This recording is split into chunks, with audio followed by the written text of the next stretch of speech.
I loved her. She was part of a cult where women were married off at a very young age. She was just 13 when she was forced to marry a man who was at least a decade older than her. She didn't tell me much about him. I asked her sometimes, but she would just laugh it off or pretend she didn't remember anything. The only thing I know is that he was the reason she decided to run away with her baby. She was just 19. That's when I met her. I barely remember anything before I met her. I had big dreams. I wanted to shake the world, I wanted my name to mean something, but there isn't a lot you can achieve without proper education or useful skills. My only option was to spend all my savings and move to the city. Initially, I was overwhelmed. I wanted to go back, but I was broke. Somehow, I became a cab driver. Driving late at night in the city of dreams, where nobody sleeps. It was hard. I still remember sleeping in the cab or on the road. But by the time I was 23, I had a place to live and food to eat. And then I met her. It was post-midnight. I still remember her holding her baby as she approached me and asked if I knew a place where she could stay the night. She said she had no money but would pay as soon as possible. I wanted to say no, but then I heard her baby cry and noticed her black eye, which made me reconsider. I said I knew no place but was willing to keep her at my place. After seeing her reaction, I added that I wouldn't touch her or her baby. She was skeptical but agreed, so I took her to my place. I can still picture her face as she clutched her child closer to her heart while I led her to the basement of a popular Chinese restaurant where I lived. It was very small. I could literally touch both walls by standing in the middle and stretching my arms. I could even turn the lights off with my feet from the mattress. I was embarrassed to have brought her there. I expected her to be grossed out by my place. To my surprise, she thanked me for letting her stay the night. She slept on the mattress as I slept on the floor. I had a pillow, though. The next day, I woke up late and saw that she and her baby were gone. I rushed to check under the mattress where I had hidden my money. I felt a deep sense of relief when I saw nothing was stolen. I didn't think much about it and left for work. When I returned, she was waiting outside. The moment she saw me, she rushed towards me and handed me some cash while her baby played with her strikingly shiny hair. She said it wasn't much and promised to pay me more later.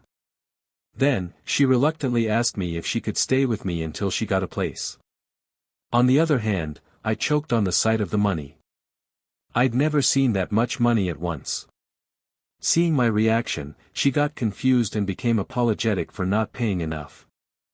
I don't remember what my reply was, largely because I was in shock, but whatever it was, it made her chuckle. So, we began to share the basement apartment. She always left before me and usually returned long after I did. As time passed, I began to notice that she was covered in cuts and bruises. Some of them even appeared fresh. Even though it bothered me, I never talked about them. Instead, I opened up about my own life and occasionally asked her questions or for her opinions, hoping she would put her guard down. I'd share the smallest details of my day. From the endless traffic during my trips to how much I hated the city. I would share stories like the time when a passenger fainted in my cab and how relieved I felt when someone called the passenger's phone and came to help.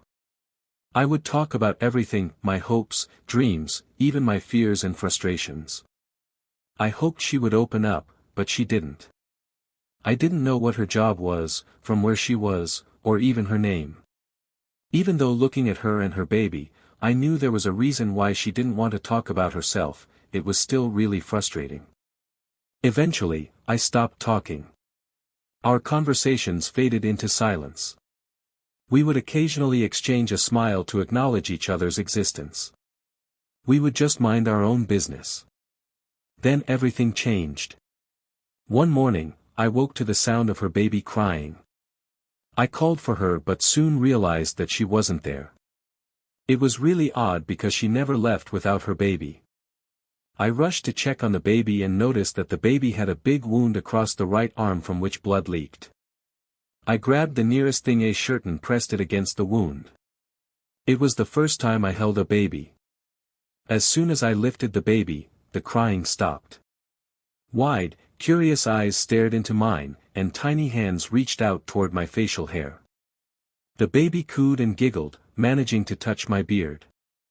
I wanted to take the baby to a doctor, but when I removed my shirt to replace it with a clean towel, the blood had somehow vanished. The wound had left a jagged scar, but there was no blood. It was odd. Seeing this, I decided not to take the baby to a doctor till she came back. Those hours were the strangest of my life.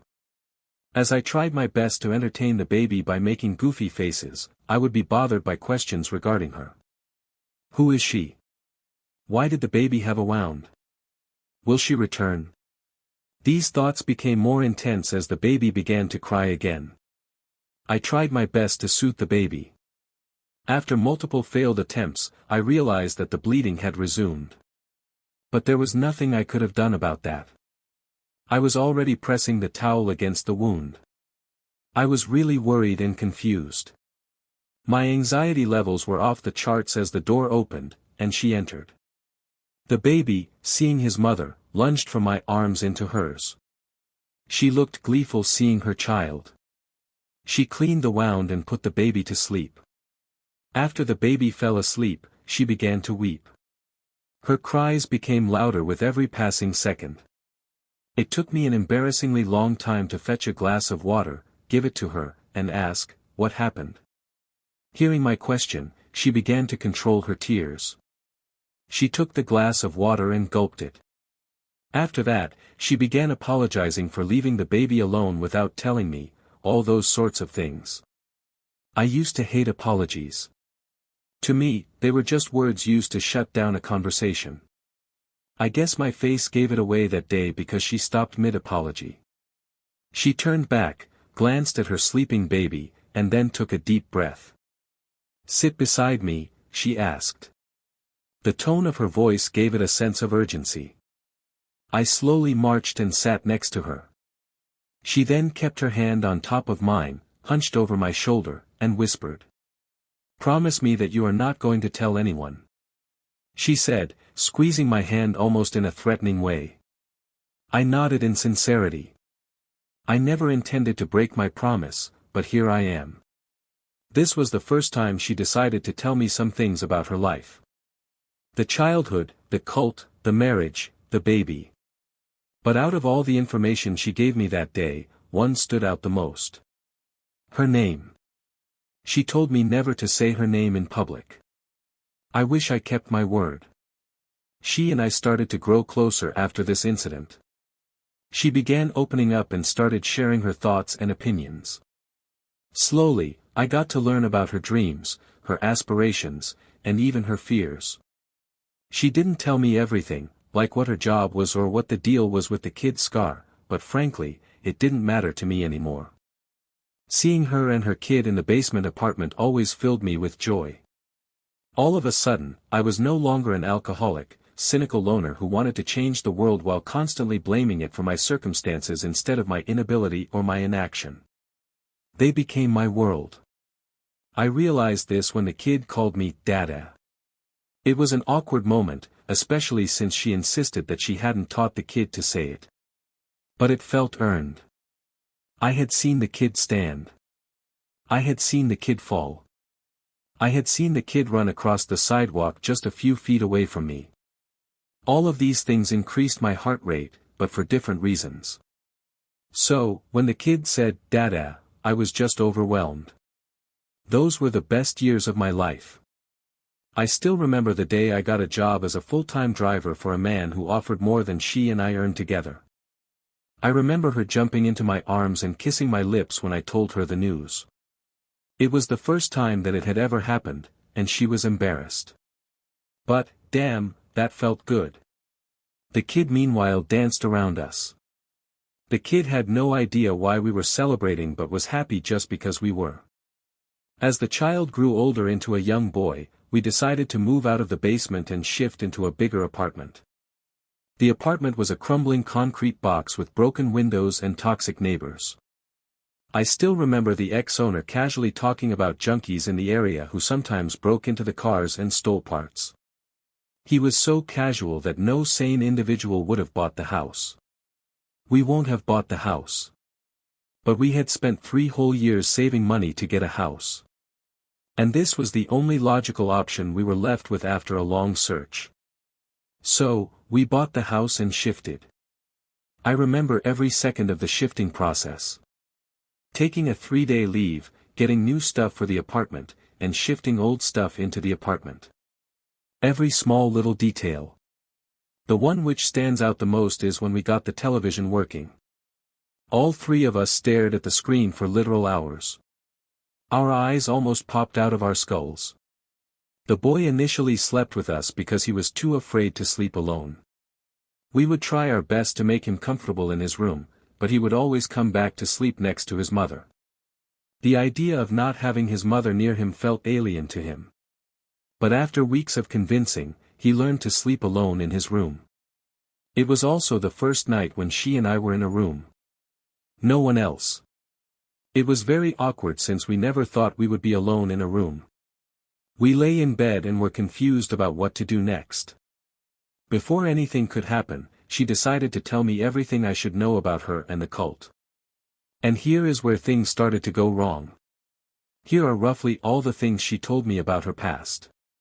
Even though she was born into the cult, she never clearly understood its philosophy. As far as she understood, they believed that humans could only evolve by developing a sense of detachment from their environment. Every practice and tradition they followed was based on or derived from this idea of detachment evolution. The cult gave its members little to no freedom and tightly controlled their actions and lives. They would tell them what to wear, what to eat, and how long to eat. Even though the cult approved marriage in the name of responsibility, there were rules that the cult members had to follow if they were in one. And they were generally forced to be in one. They would do anything to stop people from developing any sort of attachment. And there is no attachment greater than that of a mother to her child and vice versa. To counter this, the cult would snatch the babies away from the mother and give them to a group of women to raise just after birth. She and her husband were against this idea. They raised multiple appeals, but all of them were quashed. Plus, their baby was special as per the cult. They called babies like him the prodigy. Marked with a special scar.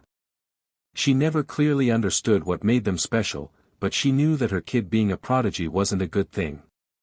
Therefore, with the help of her husband she escaped the cult and came to the city. Multiple times while telling the story, she had massive emotional outbursts. Especially while talking about her husband. She narrated the story all night and fell asleep in the morning.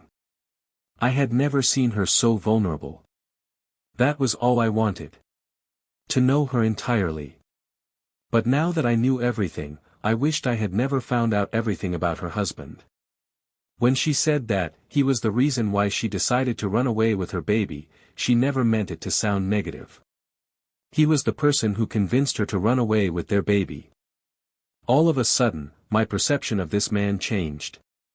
I thought that he was some abusive, exploitative man, but after hearing the entire story, I was not as sure.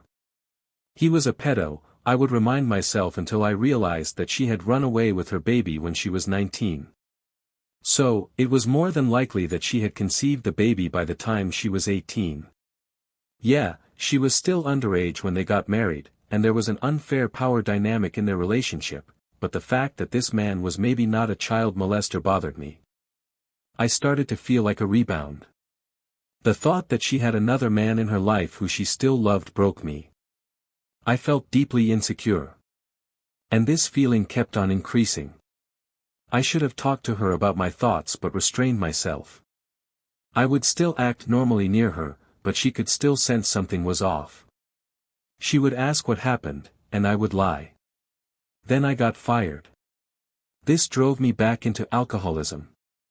I started to waste a lot of our savings on liquor. I used to drink and hang out with a lanky junkie in our area. He talked less and always wore white oversized full-sleeve shirts. I remember asking him once why he wore them, and his reply was, to hide my syringe marks. Sometimes, he had to carry me back to my home. Initially, she tried to help me. She would try to cheer me up by sharing weird facts or mimicking characters that came on the television. She would bring gifts like sunglasses for me and even once tried to convince me that I looked like Arnold when I wore them. However, our deteriorating financial condition forced her to work for longer hours. Her work-induced exhaustion, mixed with my pathetic tantrums, created a toxic concoction that started to corrode our relationship. I still remember our first major argument. It happened because I took offense when she compared me to a man in a soap commercial. Her overall harmless remark led to a loud verbal sparring match. I had never raised my voice at her before this. This fight felt so unusual that I couldn't sleep that night. But the fights did not stop. I didn't stop. The triggers of these arguments were sometimes as little as the position of the curtains. The fights grew more frequent and intense. There were even occasions when I threw objects on the ground, my mind flooded with the thoughts of hitting her. Things became more strained when, one day, the boy came back from his school crying. I cannot remember why he was crying, but I cannot forget the fight I had with her. Both of us were screaming at the top of our lungs as the boy's cries became louder. I remember her calling me selfish. She was right, but I didn't get it at that moment. I was deeply offended by her remarks. After all that I did for her. Did it for her child. Did for us. I slapped her. The kid ran into his room and locked the door from the inside. She started to bang on the door and asked the boy to open it. She pleaded for what felt like hours and rushed inside as soon as he opened the door. I, on the other hand, stood frozen. I was lost. I'd never felt so guilty in my life. It was this moment that taught me the meaning of an apology. They are not words used to shut down a conversation. They are words used to start an honest discussion. To admit your shortcomings. To convey that you are sorry. When she got out of the room, I tried to apologize, but she just ran inside the washroom and stayed inside for literal hours. I would occasionally feel the urge to knock on the door and ask her if she was better. To tell her she was right and I was wrong. But I didn't. I wasn't strong enough to admit that. After she locked herself in the washroom, I went to check on the boy. The boy didn't make any eye contact with me. I got on my knees to say something to him. But then I saw his scar. It was bleeding again. I rushed to get a band-aid, but by the time I came back, the wound was back to the scar, and the blood had vanished like all those years ago. That night, she went to sleep in the boy's room. The whole night, I kept on thinking and tried to come up with solutions to mend our relationship. The next day, I resumed driving my taxi. When I came back, I bought a gift for her. A beautiful necklace. But she refused to open my gift. That's when I realized how badly I had damaged our relationship. I avoided fights, cracked jokes, and even took them out to dinner. I kept trying all sorts of different things to fix our relationship, but nothing seemed to work. In hindsight, I was doing good. The kid started acting normal near me. I had fewer fights with her and even saw her once wearing the necklace I had gifted her. But I didn't pick up these details. Because of the friction in our relationship, I could only think about how she didn't want to fix our relationship. She wanted to move on. I would even have nightmares where she left me for her husband with her child. Our child. Thus when the junkie asked me what her name was, I told him. I knew she had said never to take her name in public, but out of spite, I took it. I wish I had thought twice about it. I wish I had taken some other name or just had somehow forgotten her name. I say this because the moment I said her name, I knew I fucked up. Nishaya. The junkie started to act weird as soon as he heard her name. He stood up and began to leave in a hurry. It was really odd, but then I saw him tightly gripping his right arm with his other hand. I paid close attention and realized that it was bleeding. Seeing his bleeding arms made me realize that he didn't wear full sleeves to hide his syringe marks, he wore them to hide a scar. A scar just like the kid. He was also a prodigy. When I realized this, I gave the junkie a chase, but he just sort of disappeared a few meters in. On my way home, I was filled with a lot of thoughts. I knew I had messed up but didn't know the extent of my mistake. At first, I felt that the junkie might be her husband, but I soon debunked that idea when I realized he was even younger than her. Then, my brain was filled with all sorts of conspiracies. He was her brother. A co-conspirator. A refugee. But all of these thoughts were suppressed when she opened the door. All of a sudden, my brain started to focus on each and every detail of her face. From the color of her soft skin to the depth of her facial scars. Every small detail of her face felt unique and fresh, as if I had seen them for the first time. It was the moment I realized that my time with her and the kid was now limited. It was also the moment I felt that it might be the last night I would spend with them. I have lied to myself a lot about that night. Sometimes, I tell myself we had the biggest fight ever, and she finally said she would leave me the next day. Sometimes, I daydream that somehow I fixed everything with her, and she and the kid were in my arms as we stared at the TV screen and fell asleep on the couch. Together. I have lied to myself a lot to develop a fake sense of closure with her. But deep down, I know it was just another night. A dull night, resonating with awkward silence sometimes broken by the insignificant noise of the clenching of utensils or the music of the television static. The three of us sat there, unable to make direct eye contact, disoriented by the smell of a damp doormat and the feeling of guilt, confusion and uncertainty. I never told them about the junkie incident. Maybe I should have, but in hindsight, it would have just fetched some more very dull, awkward nights on the run till the inevitable day came. It was a Sunday morning. I left to drive my cab before she woke up. I had picked up and dropped 6 people by noon. I had enough money for that day, but I didn't want to go back home. I'm still not sure why, though. Maybe it was fear, confusion, or even denial about what had happened the previous night. After the 6th trip, I just sat in my cab with the windows up and the engine down.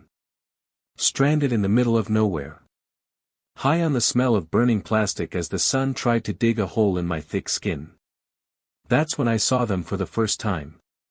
3 men and a woman. Cloaked in unassuming clothes. One had a scar running along his right arm. The junkie. All entered the cab at the same time. Before I could even comprehend what was happening, a big man sat beside me. He tugged at his red shirt, revealing a massive scar across his abdomen. Then, he took out what seemed to be a white toothpick and dragged the toothpick across the scar, covering it in blood. The toothpick then turned blood red, with which he scratched me on my neck. An icy shiver shot through me when the toothpick collided with my skin. My hearing faded, my vision blurred, and all my senses slipped away until I heard the junkie's voice. "Take us to Nishaya and the prodigy," he commanded. His voice had no emotion. My body started working without my consent. I could feel the movement of my muscles but had no control over them. I was terrified and confused. But after a bit of self-reflection, I calmed myself down. Then, I decided that I would try my best to gain control over my muscles. And I somewhat succeeded. It started with me gaining control over the tip of my fingers. Soon, I could feel my wrists. With a limited amount of control over my body, I devised a plan. I pulled my wrist off the wheel, hoping the car would crash in the intersection ahead of us. For a moment, I thought I won, but then my leg pressed the brake pedal. The members gave me a look of disappointment, and the big man soaked the toothpick, which was now pale red in his blood. After it was back to blood red, he scratched me again. All of a sudden, I lost control over the muscles that I had previously won back. This still didn't stop me from resisting. Whenever I gained even a little bit of control over my wrists, I would try to sabotage the car, taking wrong turns, not moving them at all, even hitting my wrists hard across the wheel in hopes of breaking them. But nothing worked. The big man got in the rhythm of scratching me. Because I was powerless, I decided to focus on the cult members instead of trying to resist. All of the cult members appeared to be in their mid to late 20s except the junkie. The big man was conventionally unattractive yet intimidating. The junkie, on the other hand, was extremely handsome but lacked the presence of the big guy. These two were the only ones who talked in the car. Their conversation, though, was in some alien language. They were also the only ones whose faces I clearly remembered. Over time, many of their features have faded, but I'm certain I would recognize them even now. I barely registered the appearance of the other two, likely because I only saw them peripherally. I recall the third person being bald and dressed in black. The girl was pale, but that's all I remember about her. Both of them barely spoke, especially the girl, yet it felt like she was the one in charge, and the bald man was her second in command.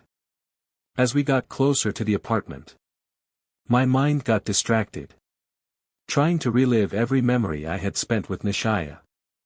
Our first meeting, our first kiss, our first fight. All of these bittersweet memories, combined with the horrifying reality I was stuck in, forced me to shed a tear while still under the control of the blood magic. I vividly remember when my body pulled over the car and got out. The car was parked in the wrong parking spot, but it was close to the elevator. The members followed my body's lead. The junkie was in rough shape and needed a walking cane for support. The scary thing was that I never saw any of them holding a cane while entering the car. As we got closer to the elevator, I saw my neighbor, an old lady, standing in front of the elevator door. Waiting. I wanted to yell and ask for help but couldn't. As soon as I came close to her, she started to stare at me with chagrined eyes. Even when all 6 of us entered the elevator, she just kept staring at me. She didn't utter a word, just stared. It was extremely unnerving, as if I was the only one there with her in the elevator. When we finally exited, she was the last to step out, her gaze still fixed on me. I don't even recall her blink. She stood behind all 5 of us when I rang the doorbell, and the kid answered the door. After that, my memory just goes blank. Not a blur, a blank. I don't recall anything. The last thing I remember is the ringing in my ears as the door opened. Then suddenly, I was standing in front of Nishaya, heavily sweating with my fingertips covered in blood. She pointed a knife at me in the living room, and I could hear the kid yelling and banging on his door from the inside of his room. I could even feel the presence of the cult members. I still wonder what happened. All I remember is that 3 of the 4 invaders were standing behind me, and the girl was sitting on a chair, now holding the cane. But the thing I remember most vividly is Nishaya. She looked disoriented and tired. Her face was pale, and her eyes were wide. Strands of her frizzy hair covered her eyes, their shine now missing. Did her hair lose its shine that day? Or was it missing even before that, and I didn't notice? Her breaths were audible, and her hands were shaking. With her back towards the walls, she pointed a knife towards me. Exhausted yet fearless. I, on the other hand, was lost. I still didn't have control over my body. It felt like I was in an inescapable nightmare while overdosing on acid. Blurry, hazy, yet extremely detailed. Snatched the knife and plunged it into her heart. And don't remember who said this. Maybe it was the junkie or the big guy. Or maybe it was me. Me couldn't digest the fact that I wasn't the chivalrous knight who saved the damsel in distress. The next thing I remember is snatching the knife out of her hand. She didn't put up much of a fight. Heck, she didn't even try. My ears still resonate with the sound of her choking on her own blood. She tried to tell me something, but her voice was muffled by the blood running out of her mouth. The scene of her clawing her throat desperately, trying to get some air as I stood mere inches away, is ingrained in my memory. The visual of her life slowly leaving her body as the frequency of her scratches decreased still breaks me. The image of her lifeless body lying on the floor in a pool of blood with a fingernail stuck in her neck is. The cult members didn't even flinch seeing me kill her.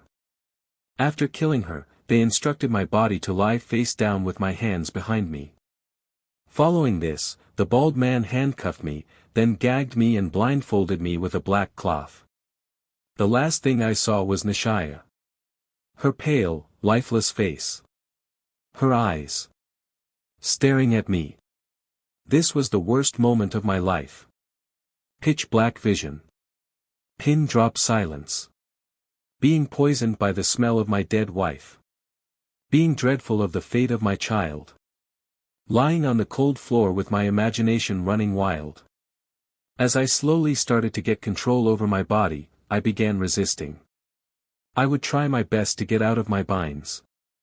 As soon as I got control over my mouth, I tried to yell but couldn't. Me gaining the ability to speak caused a commotion among the cultists. They began to sing. The song was really harsh and in an alien language. They took awkward pauses frequently. Sometimes, I could hear rhythmic feet tapping and the sound of someone jumping. They sang and danced till Nishaya's blood touched my body. When it did, they stopped. All of a sudden, the entire room was so silent that I could hear my breathing and my heart. I couldn't tolerate the silence. It was then I realized that the kid had stopped yelling and banging the door but had no clue when he stopped. I knew something was going to happen but didn't know when and what. A part of me wanted to yell, to make noise, but I chose to remain silent. The silence persisted for what felt like hours, being occasionally interrupted by the sound of the moving curtains or the sounds of something being dragged. I could hear my heart in my mouth. I froze myself in the hopes of catching some sound. Meditating and continuously praying for the well-being of my son. I could feel the vibrations of the hymns flowing through my veins. I could sense the stillness in the air. Then, all of a sudden, the silence was broken by the agonizing screams of the kid. I panicked but didn't know what to do. I tried to break free from my bonds but couldn't. Then a cultist came close and said, "Please say, I give up the custody of my child." I shook my head in denial. What followed was the most agonizing cries for help I have ever heard. Dada. Thus, when the cultists removed my gag, I said what they wanted. To save the kid. My kid. When I said what they wanted me to say, everything went silent once again. I could hear the kid being dragged out of the room. Part of me wanted to ask the kid if he was okay and tell him everything would be fine, but I didn't want to lie to him. Dada. The kid's cries for help were the last words I ever heard from him. My inner urge to fight back died after I said those words. I accepted my fate and was mentally preparing myself to die. I was hoping that they would give me a peaceful death and wished that the kid was also blindfolded. After a few minutes, 2 men picked me up from the floor and started to take me somewhere.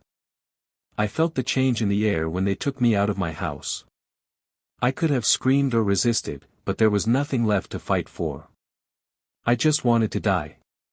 But to my shock, they uncuffed my hands and put me in the driver's seat of my car. Still blindfolded. I could sense someone was sitting next to me. He had sat in the seat so many times that I could sense that it was him. My son. I stretched my arm to touch his face to make sure it was him. To my horror, I could feel something slimy on his face. My first instinct was to remove my blindfolds to see what covered his face. Before I could do that, a hand from the back seat grabbed my hand and pulled it back. Do what we say. If not for yourself, do it for the kid. I obliged. Then they instructed me to drive my car blindfolded. I tried to protest, saying that it was too dangerous, but they didn't even bother to respond to my plea and just said, "Drive straight." It was the most nerve-wracking moment of my life. They would instruct me to go left, go right, change lanes, and even instruct me when to press the gas pedal and when to brake. I would frequently make mistakes while driving. I would bump into things, take wrong turns, and even mess up gas and brake pedals. There were moments when I just wanted to ram the car into something at full speed and kill everyone inside, but since my son was sitting next to me, I didn't. After what felt like hours of driving, they told me to stop. As soon as I pulled over, someone scratched me as they got out with my kid. Keep on going straight. As my body resumed driving, I felt I was going to die. I mentally apologized to the kid and just drove. When the car rammed into something, my thoughts at that time were, it is finally over. But life had some other plans for me. The next thing I remember is sitting across from two police officers. One of them was reading a file while the other was staring at me. We found your wife with a knife plugged in her heart at your home. The knife had your fingerprints. There is no sign of your son, but we did find a tooth that most likely belongs to a kid aged between 4 and 9. You are an alcoholic. Your blood alcohol level when we found you was, let's just say, above the legal limit, and you rammed your car into 3 cars at high speed. Plus, while talking to your neighbors, an old lady who lives next to you said that you had been abusive towards your wife ever since you got fired. So, what did your wife say that you took her and her kid's life for? Divorce? Hearing this broke me. I began to cry uncontrollably in front of the officers. It was a very odd feeling. Hearing something that was false yet right. I tried to tell him the entire story, but they didn't believe me. Or the judge. Or even my lawyer. Honestly, I don't blame them. Even saying these things out loud makes me think I am insane, but I know I am not. During the trial, I even requested that my house and car should be properly examined for potential evidence. But my request was quashed. Lifetime imprisonment. Many say that it could have been worse. Prison was an experience. There is something unsettling about seeing and meeting people who committed petty crimes and still ended up there, making you realize that you are guilty. Initially, it was hard. But 2 decades are more than enough to adapt. I got to make new friends, learn new skills, and even developed a habit of reading books. To me, prison was more of a school than my actual school. Last year, I found out about my liver issues. Who knew a lifetime of heavy liquor consumption could take a toll on your liver? Then, with the help of Ms. Uma, who is also typing this, I got here in this hospital. Here, my condition went from bad to worse. I don't have much time left. So, I am asking for your help. If by any chance you know a man in his mid to late 20s or maybe early 30s with a big scar across his right arm, please share my message. Here it is. Son, I know that you have either escaped the cult or you are trying to. I know this for a fact because you are a fighter. Someone who is willing to die to protect the people who they love. Just like your mother. I am sorry. I am the reason why you are no longer close to her. It was my ego that separated you and your mother. I've thought a lot about the moment when we meet again. Things I'll say to you. Things you might say to me. Things that we won't even have to say to each other. But I don't think that we will meet in this life. But I am sure that we will meet again. The first thing I will do when I reach the afterlife is to find your mother and rebuild our home. The way it was. We will get the exact cable TV, but don't worry, we won't turn it on. We will wait for you. It doesn't matter how long you take. Decades, centuries, or even eons. Take all the time you need. Just remember, we'll be waiting in front of the TV, a seat saved for you. So that all 3 of us can stare into the television till our eyes pop out of our skulls. What do you think? Tell us in the comments. Like the video and hit the subscribe button for more Reddit stories.